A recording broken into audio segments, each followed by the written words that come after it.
Hello दोस्तों, स्वागत है हमारे यूट्यूब चैनल मिस्टर पी.के.एम. चौधरी। आज हम साइकोलॉजी मनोविज्ञान का टॉपिक बाल विकास पढ़ेंगे कि बाल विकास इसका अर्थ क्या होता है। वो देखते हैं कि बाल विकास का अर्थ होता है कि गर्भाकाल से लेकर जो परिपक्व अवस्था तक का अध्ययन करना ही बाल विकास कहलाता है। और बाल विकास के संदर्भ में अलग अलग जो मनोवैज्ञानिक थे उनकी अलग अलग परिभाषा है वो देखते हैं। सबसे पहले देखते हैं क्रो एंड क्रो के अनुसार बाल विकास की क्या परिभाषा दी। क्रो एंड क्रो ने कहा कि बाल मनोविज्ञान वह वैज्ञानिक अध्ययन है जिसमें गर्भाकाल से लेकर जो किशोरावस्था के मध्य तक अध्ययन किया जाता है। क्रो एंड क्रो कहता है कि इसमें गर्भाकाल से लेकर किशोरावस्था के मध्य अध्ययन किया जाता है। जेम्स ड्रेवर के अनुसार जो बाल विकास की परिभाषा दी, उन्होंने कहा, जेम्स ड्रेवर ने कहा कि बाल मनोविज्ञान की वह शाखा है जिसमें जन्म से लेकर परिपक्व अवस्था तक विकासशील मानव का अध्ययन किया जाता है। अब देखते हैं जो बाल विकास का इतिहास देखते हैं। इसमें बाल विकास के इतिहास के बारे में पढ़ते हैं। इसमें देखते हैं कि रूसों की एक पुस्तक थी, कौन सी, इमाइल ने में बच्चों की शिक्षा का अध्ययन किया गया। जो काल्पनिक शिष्य का नाम भी इसमें इमाइल रखा गया। और बाल विकास का यदि वैज्ञानिक अध्ययन करने वाला व्यक्ति देखें तो कौन है, पेस्ट्रोलॉजी। बाल विकास का जो वैज्ञानिक अध्ययन किसने किया, सर्वप्रथम पेस्ट्रोलॉजी ने कब किया, 1774 में किया। और बाल अध्ययन आंदोलन की शुरुआत अमेरिका में हुई, कब हुई, 1893 में। इसका जो बाल अध्ययन के आंदोलन की शुरुआत किसने की, स्टैनली हॉल ने की थी। स्टैनली हॉल ने बाल अध्ययन समिति और बाल कल्याण संगठन की स्थापना की तथा पेडोलॉजिकल सेमिनरी नामक पत्रिका में बाल विकास का अध्ययन किया। पेस्ट्रोलॉजी ने, जो स्टैनली हॉल था ना, उसने पेडोलॉजिक सेमिनरी नामक पत्रिका में बाल विकास का अध्ययन किया। प्रथम बाल सुधार गृह की स्थापना, ये प्रश्न अच्छा है, यहाँ से कई बार प्रश्न पूछ लिया गया है सीटेट इन एग्जामों में कि प्रथम बाल सुधार गृह की स्थापना अमेरिका के न्यूयॉर्क शहर में 1887 में की गई। प्रथम बाल सुधार गृह की स्थापना न्यूयॉर्क में 1887 में की गई। अब देखते हैं कि प्रथम बाल निदेशक केंद्र कहाँ, जो कि प्रथम बाल निदेशक केंद्र जो कि शिकागो में स्थापना की गई। कब, 1909 में। किसने की, विलियम हीली ने इसकी स्थापना की। अब देखते हैं यदि भारत में बाल अध्ययन की शुरुआत कब से हुई। भारत में बाल अध्ययन की शुरुआत देखें तो 1930 से शुरू हो गई थी।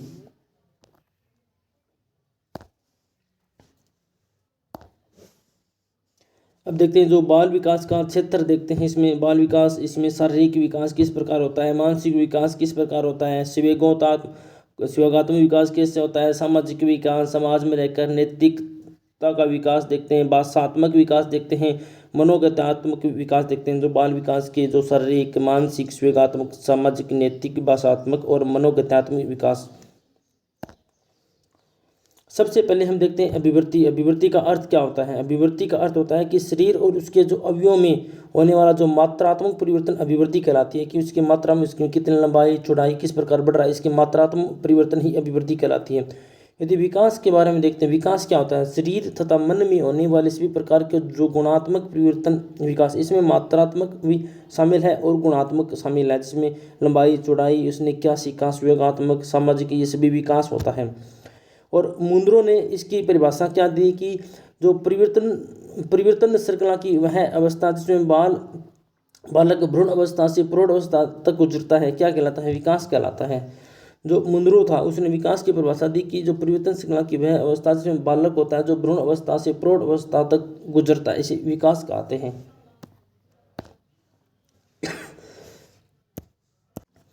और अभिवृद्धि और विकास में अंतर देखें तो अभिवृद्धि क्या होती है, विकास क्या होती है। अभिवृद्धि मात्रात्मक होती है, विकास देखें तो मात्रात्मक व गुणात्मक दोनों होते हैं। विकास को व्यवहार के आधार पर महसूस किया जा सकता है।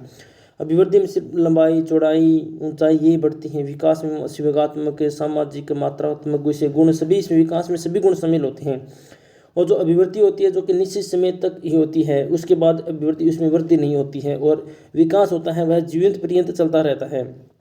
अभिवृत्ति देखें तो सीमित पक्ष होता है, इसका मतलब कि शारीरिक विकास तक ही सीमित है। जो अभिवृत्ति होती है जो शारीरिक विकास तक ही सीमित होती है। और विकास का अर्थ देखें तो इसका जो व्यापक होता है, सभी प्रकार के इसमें परिवर्तन शामिल हैं। अभिवृत्ति जो कि बाह्य होती है, विकास आंतरिक होता है। अब देखते हैं जो बाल विकास के सिद्धांत हैं, वो सिद्धांत देखते हैं बाल विकास के कौन कौन से सिद्धांत हैं। पहला सिद्धांत है सतत विकास का सिद्धांत। इसमें कहा गया है कि सतत विकास के सिद्धांत में कहा गया है कि विकास कभी धीमा तो कभी तेज लेकिन निरंतर चलता रहता है। सतत मतलब निरंतर विकास निरंतर चलता रहता है। कभी विकास धीमी गति से होता है, कभी तेज गति से होता है। 2 नंबर सिद्धांत देखें तो विकास की गति में भिन्नता के सिद्धांत। इसमें कहा कि शेषावस्था में किशोरावस्था में तो तेज होता है, बाल्यावस्था में धीमा होता है। विकास होता है जो कि शेषावस्था और किशोरावस्था में तो तेज गति से होता है और इसकी गति भिन्न होती है। बाल्यावस्था में विकास धीमी गति से होता है। अगला 3 नंबर सिद्धांत देखते हैं कि अंगों की गति में भिन्नता का सिद्धांत। इसमें क्या है कि सिर का विकास तो सबसे पहले होता है और हाथ और पैरों का इसके बाद में होता है। यदि विकास देखें, यदि बालक यदि इसका विकास देखें तो सबसे पहले तो उसका सिर का विकास होता है, उसके बाद उसके हाथ पैरों का विकास होता है। और विकास की दिशा का सिद्धांत देखें तो विकास सिर से पैर की ओर होता है। एक पहले सिर का विकास होगा, फिर पैरों का होगा, या केंद्र से परिधीय कह सकते हो, या मस्तकोन्मुखी कह सकते हैं हम। अब देखते हैं समान प्रतिमान का सिद्धांत। देखें कि मनुष्य कहीं भी जन्म ले उसका प्रतिमान एक ही रहेगा, सिर से पैर। यदि मनुष्य कहीं भी जन्म ले उसका विकास सिर से पैर की ओर होता है। सबसे पहले सिर, उसके बाद में पैर का विकास होता है। अगला देखते हैं सामान्य से विशिष्ट क्रियाओं का सिद्धांत। इसमें कहा गया है कि पहले सामान्य क्रियाओं का विकास होता है, बाद में विशिष्ट क्रियाओं का विकास होता है।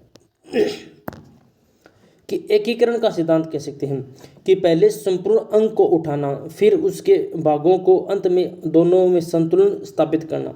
कि एकीकरण का सिद्धांत कहता है कि यदि कोई बालक शिशु है, सबसे पहले अपने हाथ को उठाएगा, उसके बाद में धीरे धीरे अपने उंगलियों को वह हिलाता है। इसमें कहा कि पहले संपूर्ण अंग को उठाता है, फिर उसके भागों को उठाएगा। वंशानुक्रम वातावरण की अंत्य क्रिया का सिद्धांत। इसमें कहा कि बालक विकास होता है वो वंशानुक्रम वातावरण का प्रतिफल होता है, इसमें निर्भर करता है। व्यक्तिगत भिन्नताओं का सिद्धांत। किसी का भी धीमा तो किसी का तेज विकास होता है। इसमें कहा गया किसी बालक का विकास तेजी से होता है, किसी का धीमी गति से होता है। अधिगम परिपक्वता का सिद्धांत कहा गया कि विकास होता है जो कि अधिगम परिपक्वता से प्रभावित होता है। कि विकास होगा किसी बालक का तो वह इसमें अधिगम विकास सीखेगा तो इसमें विकास होता है। परिपक्वता उसके अंगों का विकास होगा तो इसका जो विकास होगा। परस्पर संबंध का सिद्धांत। इसमें कहा कि सभी पहलू आपस में एक दूसरे से संबंधित होते हैं।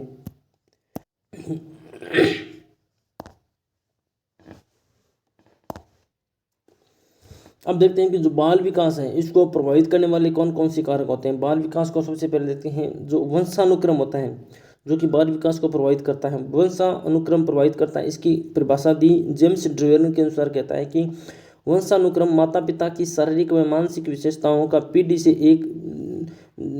पीढ़ी से दूसरी पीढ़ी में स्थानांतरण होना ही वंशानुक्रम कहलाता है।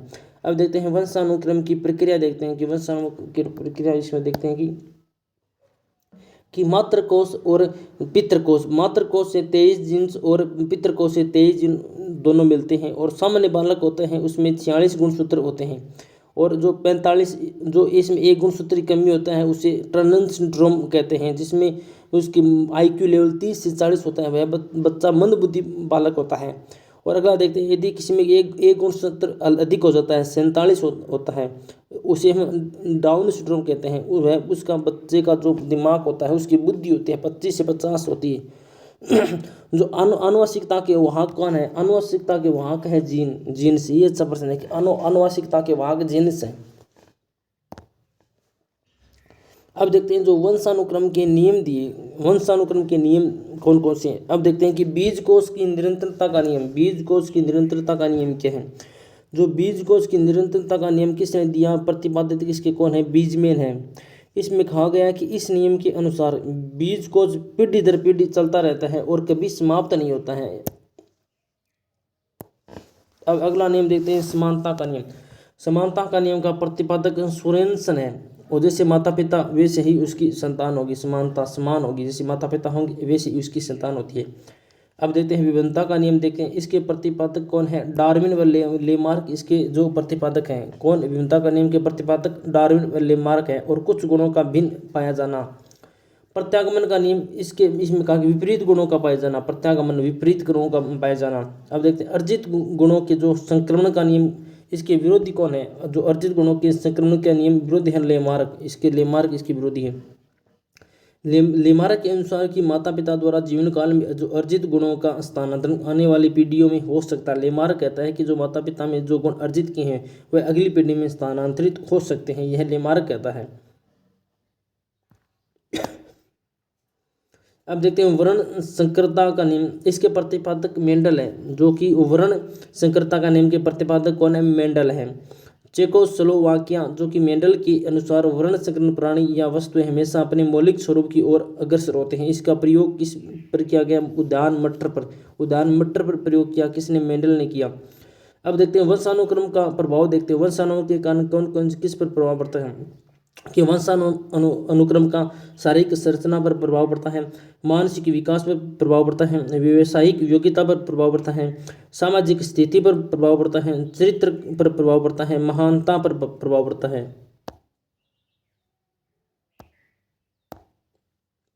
अब देखते हैं वातावरण। वातावरण का प्रभाव किस पर पड़ता है? वातावरण के बारे में जो क्या कुछ कि वातावरण का बालक के जो विकास में प्रभाव पड़ता है, इसके जो परिभाषा दी गई है, जिस सबसे पहले देखते हैं जी.एस. रोस के अनुसार। जी.एस. रोस ने परिभाषा दी कि वातावरण वह बाह्य शक्ति होते हैं जो हमें प्रभावित कर सकती है। जो कि जिसबर्ट के अनुसार, जिसबर्ट कहता है कि वातावरण वह वस्तु है जो किसी अन्य वस्तु को घेरे हुए है तथा सीधा उस पर अपना प्रभाव डालती है। वुडवर्थ के अनुसार, वुडवर्थ कहता है कि वातावरण के अंतर्गत वे समस्त बाह्य तत्व आ जाते हैं जिन्होंने बालक को जन्म से प्रभावित किया है।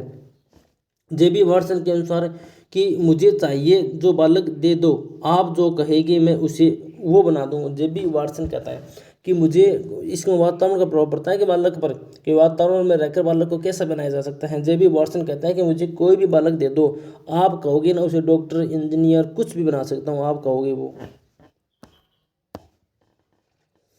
वाटसन जो कि वातावरण का सबसे बड़ा शिक्षक, वाटसन जो मनोवैज्ञानिक है, वातावरण का सबसे बड़ा शिक्षक है। और व्यवहारवाद जो कि वाटसन, जो व्यवहारवाद है जो कि वाटसन की मूल किताब है, और सिद्धांत इसका क्या है? व्यवहारवाद सिद्धांत है। वातावरण का प्रभाव किस पर पड़ता है? शारीरिक विकास पर पड़ेगा, मानसिक विकास पर प्रभाव पड़ता है, सामाजिक विकास पर, संवेगात्मक विकास पर, भाषात्मक विकास पर, नैतिक विकास पर, संपूर्ण व्यक्तित्व पर वातावरण का प्रभाव पड़ता है।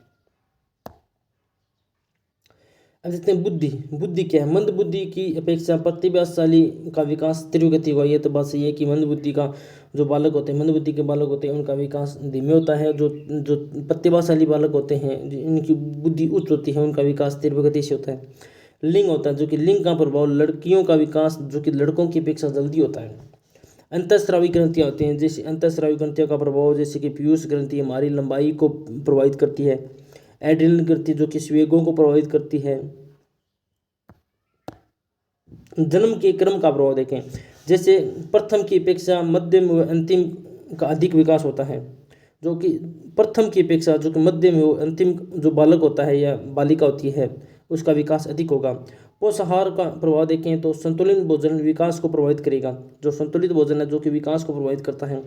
गंभीर बीमारी और दुर्घटना का प्रभाव पड़ सकता है। मनोवैज्ञानिक कारक इसमें रुचियाँ कह सकते हो, अभिवृत्ति, एटीट्यूड, महत्वाकांक्षा, इंचा शक्ति जो कि विकास को प्रभावित करते हैं। अब देखते हैं विकास की अवस्थाएं। देखते हैं कि कोल के अनुसार विकास की क्या क्या अवस्थाएं होते हैं। शेष अवस्था में क्या है, बाल्यावस्था, किशोरावस्था में जो क्या क्या इसकी अवस्था है। शेष अवस्था जो कि जन्म से 2 वर्ष की जो कि उम्र होती है नवजात बालक की, वह शेष अवस्था होती है। और प्रारंभिक बाल्यावस्था देखें तो 2 से 5 वर्ष की मध्य होती है। और मध्य बाल्यावस्था देखें तो 6 से 12 वर्ष। मध्य बाल्यावस्था जो कि बालक के लिए देखें तो 6 से 12, बालिका 6 से 10। पूर्व जो कि मध्य बाल्यावस्था देख ली हमने। पूर्व किशोरावस्था देखें तो बालक के लिए 13 से 14, बालिका के लिए 11 से 12। प्रारंभिक किशोरावस्था देखें तो बालक 15 से 16, बालिका इसमें 12 से 14। इसमें 2 साल 3 साल कम कर सकती हो आप बालिका की। इसमें मध्य किशोरावस्था 17 से 18 तो बालक होना चाहिए और बालिका 15 से 17। उत्तर किशोरावस्था में जो कि बालक 19 से 20 और बालिका 18 से 20। इसका सामान्य वर्गीकरण देखते हैं कि शेषावस्था में, बाल्यावस्था में, किशोरावस्था में इसका सामान्य वर्गीकरण देखते हैं। इसका जो कि शेषावस्था जो कि जन्म से 5 से वर्ष तक शेषावस्था होती है, बाल्यावस्था 6 से 12 तक और किशोरावस्था 12 से 18 19 वर्ष तक होती है। और पूर्व किशोरावस्था 12 से 16 तथा उत्तर किशोरावस्था 17 से 19 वर्ष तक होती है। प्रौढ़ अवस्था जो कि 19 वर्ष के बाद होती है। गर्भकालीन अवस्था जो कि 270-80 दिन गर्भकालीन अवस्था रहती है कि बच्चा अपने जो कि गर्भ अवस्था में 270 से 280 दिन तक रहता है। विकास की शुरुआत जो कि यहाँ से मानी जाती है, कहाँ से, सबसे पहले बीजावस्था होगा, फिर 2 सप्ताह तक बीजावस्था रहता है, फिर भ्रूणावस्था 2 सप्ताह से 2 महीने तक रहता है, फिर गर्भावस्था 2 महीने से जन्म तक गर्भावस्था कहलाती है। दोबारा देखें तो बीजावस्था में 2 सप्ताह, भ्रूणावस्था में 2 सप्ताह से 2 महीने तक, गर्भावस्था 2 महीने से जन्म तक रहती है। अब देखते हैं शेषावस्था। शेषावस्था जिसमें जो कि जन्म से 5-6 वर्ष तक होती है, और पूर्व शेष अवस्था जो कि जन्म से 2 वर्ष तक होती है, पूर्व बाल्य अवस्था जो कि 2 से 5-6 वर्ष तक रहती है। जो कि भावी जीवन की आधारशिला कौन सी अवस्था है? भावी जीवन की जो कि आधारशिला कह सकते हो शेष अवस्था है। जीवन का सबसे महत्वपूर्ण काल कौन सी है? शेष अवस्था है। अतार्किक चिंतन की अवस्था जिसमें चिंतन नहीं होता है, शेष अवस्था है। सीखने का आदर्श काल सबसे जल्दी सीखता है बालक शेष अवस्था में। इसमें जो कि वैलेंटाइन ने कहा जो कि ये जो जीवन का सबसे महत्वपूर्ण काल, अतार्किक चिंतन, सीखने का आदर्श काल, ये किसने कहा? वैलेंटाइन ने कहा। खिलौने की आयु कौन सी है? शेष अवस्था कह सकते हो या पूर्व बाल्य अवस्था। इसमें दोनों ही शेष अवस्था और पूर्व बाल्य अवस्था जो कि खिलौने की आयु है।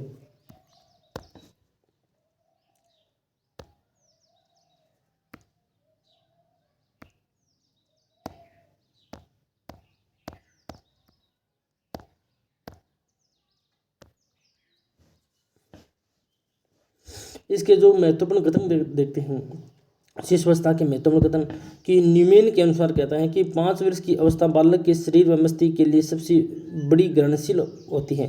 कि जब बालक 5 वर्ष का होता है, सबसे अधिक तो जो कि मस्तिष्क का ना सबसे बड़ी जो कि सबसे अधिक बातों का ग्रहण करेगा, न्यूमैन कहता है ये। फ्राइड के अनुसार जो कि शेष अवस्था के बारे में कहता है कि बालक को जो कुछ भी बनाना होता है वह प्रथम 4-5 वर्ष में बन जाता है। बालक जो कुछ बनेगा वह प्रथम 5-4 साल में बन जाता है। रूसो के अनुसार जो कि बालक के हाथ पैर नेत्र प्रारंभिक शिक्षक होते हैं। रूसो कहता है कि बालक के हाथ पैर नेत्र होते हैं जो कि प्रारंभिक शिक्षक होते हैं। थोंडाई कहता है कि 3 से 6 वर्ष के बच्चे अर्ध स्वप्न अवस्था के होते हैं। क्रो एंड क्रो के अनुसार 20वीं शताब्दी को बालकों की शताब्दी का, ये अच्छा प्रश्न है कि क्रो जो कि इसमें प्रश्न पूछेगा कि 20वीं शताब्दी बालकों की शताब्दी किसने कहा? क्रो एंड क्रो ने कहा। गुड एंड के अनुसार कहता है कि बालक का जितना भी मानसिक विकास होता है उसका आधा प्रथम 3 वर्ष में हो जाता है। कि क्रो एंड क्रो कहता है कि बालक का जितना भी मानसिक विकास होता है कि उसका आधा 50% प्रथम 3 वर्षों में हो जाता है। जो कि शेष अवस्था होती है उसकी विशेषताएं देखते हैं, क्या क्या विशेषता हैं। इसमें शारीरिक विकास की तीव्रता होती है, मानसिक विकास तीव्र गति से होता है, काल्पनिक जगत में निवास करता है जो कि शेष अवस्था है, काल्पनिक जगत में निवास करेगा, दूसरों पर निर्भर रहने की प्रवृत्ति, खुद कोई काम नहीं कर पाता है दूसरों पर निर्भर रहता है, आत्म प्रेम की प्रवृत्ति, खुद से प्रेम करता है, आत्म गौरव की प्रवृत्ति होती है, नैतिकता अभाव होता है उसमें कि दोहराने के प्रति, कोई भी काम करेगा उसको बार बार दोहराएगा, जिज्ञासा की प्रवृत्ति, कोई भी काम सीखने उस जानने की जिज्ञासा रहती है बालक को, सीखने की क्रिया में तीव्रता होती है, बालक जल्दी से सीखता है, शेष अवस्था में बालक जल्दी से सीखता है। गेसेल के अनुसार, गेसेल कहता है कि प्रथम 6 वर्ष के बाद के 12 वर्षों में दुगना सीख लेता है। कि प्रथम 6 वर्षों में जितना बालक सीखता है बाद के 12 वर्षों से दुगना सीख लेता है, गेसेल कहता है ये। स्वेगों का विकास जो कि बालक होता है, शेष अवस्था बालक की अवस्था होती है, उसमें स्वेगों का विकास कैसे होता है कि 2 से 5 वर्ष तक अत्यधिक स्वेगात्मक विकास होता है। बालक का 2 से 5 वर्ष तक अत्यधिक स्वेगात्मक विकास होगा। इसमें मूल प्रवृत्तियों पर यह जो आधारित व्यवहार है, अनुकरण की प्रवृत्ति पाई जाती है, एकांत में वह साथ खेलने की प्रवृत्ति होती है। शुरुआत के 2 वर्षों में एकांत में 3 वर्षों के साथ खेलना शुरू करता है। इसमें स्वार्थ व आत्म केंद्रित प्रवृत्ति होती है। काम प्रवृत्ति देखें तो शेष अवस्था में जो कि अंगूठा चूसना जो कि काम प्रवृत्ति होती है, इसमें बालक स्वार्थी होता है, आत्म केंद्रित होता है, एकांत में रहना पसंद करता है, साथ में खेलने की प्रवृत्ति होती है।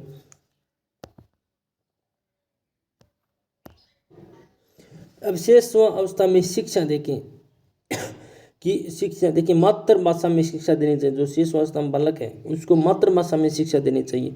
इसको उचित वातावरण, उचित व्यवहार, उचित वातावरण दें, उचित उसके साथ व्यवहार किया जाए। वास्तविक वस्तुओं की शिक्षा देनी चाहिए। आत्मनिर्भरता की शिक्षा देनी चाहिए, जिज्ञासा की संतुष्टि करनी चाहिए, उसके अंदर जो जिज्ञासा उठ रही है उसको संतुष्टि करनी चाहिए, मूल प्रवृत्तियों को प्रोत्साहन करना चाहिए, क्रिया व खेल द्वारा उस बच्चे को शिक्षा देनी चाहिए, सामाजिक व नैतिक मूल्यों की शिक्षा देनी चाहिए। शिक्षा अवस्था में जो बालक होता है उसको सामाजिक व नैतिक मूल्यों की इसको शिक्षा देनी चाहिए। अच्छी आदतों के निर्माण की बालों को शिक्षा देनी चाहिए। आत्मगौरव की प्रवृत्ति को प्रोत्साहन करना चाहिए। चित्र व कहानियों के माध्यम से बच्चे को शिक्षा देनी चाहिए। अब देखते हैं बाल्यावस्था। बाल्यावस्था में उम्र देखें तो 6 से 12 वर्ष के जो मध्य बालक होता है वह बाल्यावस्था कहलाती है, और 6 से 9 कहते हैं उसे संचय काल कह सकते हैं, या 10 से 12 परिपाक काल कह सकते हैं हम। इसके जो महत्वपूर्ण कथन देखते हैं, बाल्यावस्था जो कि 6 से 12 वर्ष, 6 से 9 संचय काल, 10 से 12 परिपाक काल होता है। इसके महत्वपूर्ण कथन देखें, जो फ्रायड ने बाल्यावस्था को निर्माणकारी अवस्था कहा। ये अच्छा प्रश्न है कि निर्माणकारी अवस्था कौन सी है? बाल्यावस्था होती है। जीवन का अनोखा काल जो कि बाल्यावस्था, किसने कहा? कोलब्रुस ने। कोलब्रुस ने कहा कि बाल्यावस्था जीवन का अनोखा काल होता है। कोलब्रुस ने जीवन का अनोखा काल कहा। मिथ्या परिपक्वता का काल किसने कहा? रोस ने। मिथ्या परिपक्वता, ये था कि मिथ्या परिपक्वता का काल किसने कहा? बाल्यावस्था को रोस ने कहा। प्रतिद्वंद्वात्मक समाजीकरण की अवस्था किलपैट्रिक, ये बाल्यावस्था के बारे में कहता है कि यह बाल्यावस्था प्रतिद्वंद्वात्मक समाजीकरण की एक अवस्था होती है, किलपैट्रिक कहता है। वे जो इसमें वैचारिक क्रिया की अवस्था देखें तो 7 से 12 के मध्य वैचारिक क्रिया करना शुरू कर देता है। बाल्यावस्था होती है जो कि समूह है टोली की अवस्था होती है, जो कि बाल्यावस्था जो कि उत्तर बाल्यावस्था होती है, जो कि समूह है टोली की आयु होती है। कौन सी? बाल्यावस्था कह सकते हो या उत्तर बाल्यावस्था कह सकते हैं। और विद्यालय की आयु व शैक्षिक आयु बाल्यावस्था में बालक विद्यालय जाना शुरू कर देता है, शिक्षा लेना शुरू कर देता है। इसमें मूर्त रूप से तर्क करने की अवस्था कौन? बाल्यावस्था। किसी वस्तु को देखकर उसको तर्क करता है वह, जो कि अमूर्त रूप से बाल्यावस्था में तर्क नहीं किया जा सकता। इसमें मूर्त रूप से तर्क करने की अवस्था कौन सी? बाल्यावस्था। और बाल्यावस्था की जो विशेषताएं देखिए, इसमें शारीरिक और विकास जो कि मानसिक विकास होता है वह धीमी गति से होता है, स्थिर हो जाता है। इसमें प्रबल जिज्ञासा की प्रवृत्ति, प्रबल जिज्ञासा किसी के लिए की जिज्ञासा बहुत अधिक होती है, वास्तविक जगत में इसमें प्रवेश करना शुरू कर देता है।